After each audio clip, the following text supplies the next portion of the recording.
สวัสดีพี่น้องวันนี้มาตัดทุเรียนนะคือเก่าโหตัดทุเรียนต้นสูง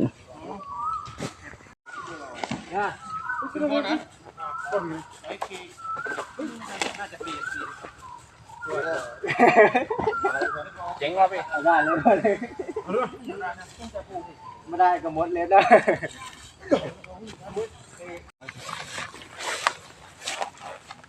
กูเด่นโกนบริโกนแล้ววะเด้อฮะเนี่ยอื่นบริโกนแล้ววะปัดเชือกแดงขึ้นเกือบส่งตันแล้วว้าวในดอกทุ่งเสก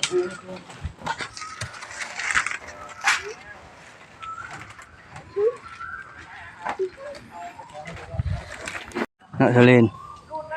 ต้นใหญ่ทุกคนได้เต็มอยู่มีแต่ลูก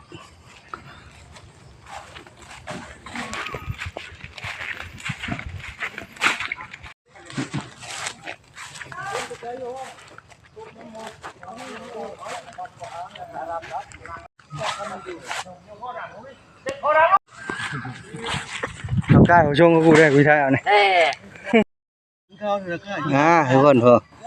กำลังตัดมื้อนี้บ่หลายแล้วประมาณ 6-7 ตันเนาะการตัดทุเรียนภาคใต้นครศรีธรรมราชมันลดอ้อยเชิญพ่อแน่จริงแล้วต่างว่าไปเชิญนี่ต้นชั่วโมงกว่าโอ้ย